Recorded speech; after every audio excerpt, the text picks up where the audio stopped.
చెప్పండి మీరు. అంటే అందుకనే పార్లమెంట్ ఎన్నికల్లో సర్వే సంస్థలు ఏమిస్తున్నాయంటే బీఆర్ఎస్ ఓట్లు కూడా మాకు పడ్డాయి కాబట్టి మాకు 9 వస్తాయి, 10 వస్తాయి, 11 వస్తాయి అని చెప్పుకుంటున్నారు. వీళ్ళు చెప్పినంత మాత్రం బీఆర్ఎస్ పార్టీ వాళ్ళు ఎవరు వాళ్ళకి బీజేపీ ఓట్లేరు. ఆ లెక్కలు వేసుకుంటున్నారు సర్వే సంస్థలు. తప్పకుండా మాకు 12 స్థానాలు వస్తున్నాయి మినిమం.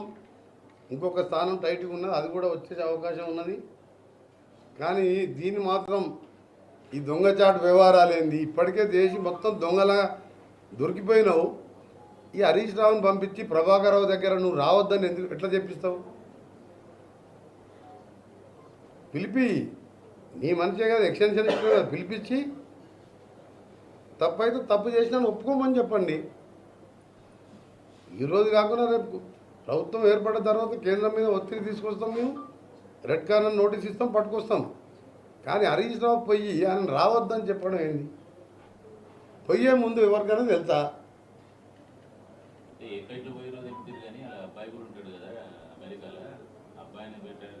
ఆయన ప్రభాకర్ రావుని కలిసిన సంగతి చెప్తున్నా. కొలరాడోలో కలిసిండు, చికాగోలో కలిసిన ప్లేస్ చెప్తున్నా. అక్కడ మాకు అమెరికాలో మన తెలంగాణలో కాంగ్రెస్ పార్టీ వాళ్ళు కేసీఆర్ అంటే తిట్టని మనిషే లేడు. నేను మొన్న పోతే 15,000 మంది వచ్చారు ఆ మీటింగ్లో, క్లోజింగ్ సెరమనీ. కేసీఆర్ని ఒక మాట అనకముందే ఇండైరెక్ట్ అంటుంటే పీడమైందని వాళ్ళందరూ క్లాప్స్ కొడుతున్నారు.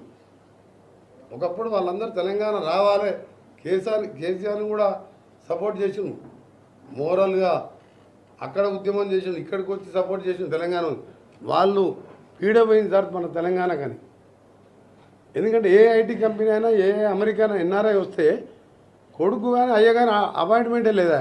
మా దగ్గరికి ఎంతోమంది ఎన్ఆర్ఐలు వస్తున్నారు, ఏం కావాలో చెప్తున్నారు. తప్పకుండా మీకు అన్ని విధాల సాయం చేస్తామని చెప్తున్నాం. రేపు RRR రోడ్ కూడా వస్తుంది, ఇంకా ఎక్స్పాండ్ చేస్తున్నాం.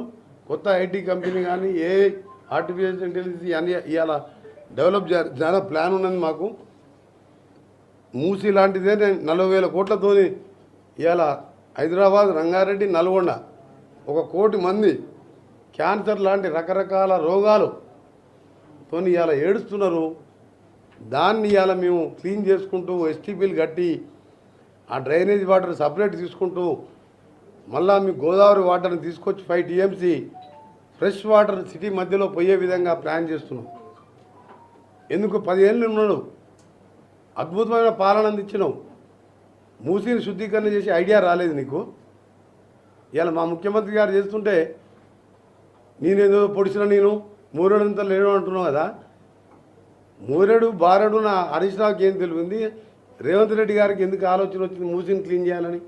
మా జిల్లా ప్రజలందరూ ఎంత సంతోషపడుతున్నారంటే ఎప్పుడు క్లీన్ అయ్యిద్ది దాన్ని. మీ ఊళ్ళలో ఉండలేకపోతున్నాం. నల్గొండ జిల్లాలో ఒకవైపు ఫ్లోరైడు నీళ్ళేమో ఆంధ్రాకి అప్పచెప్పింది జగన్మోహన్ రెడ్డికి. అందుకనే ఈ హరీష్ రావుని పంపించి దొంగచాటుగా ప్రభాకర్ రాకుండా చేసి తప్పించుకోవాలని చూస్తుండు. కానీ మేము చట్టపరంగానే పోరాటం చేస్తాం. ఆయన ఎక్కడున్నా పట్టుకొస్తాం.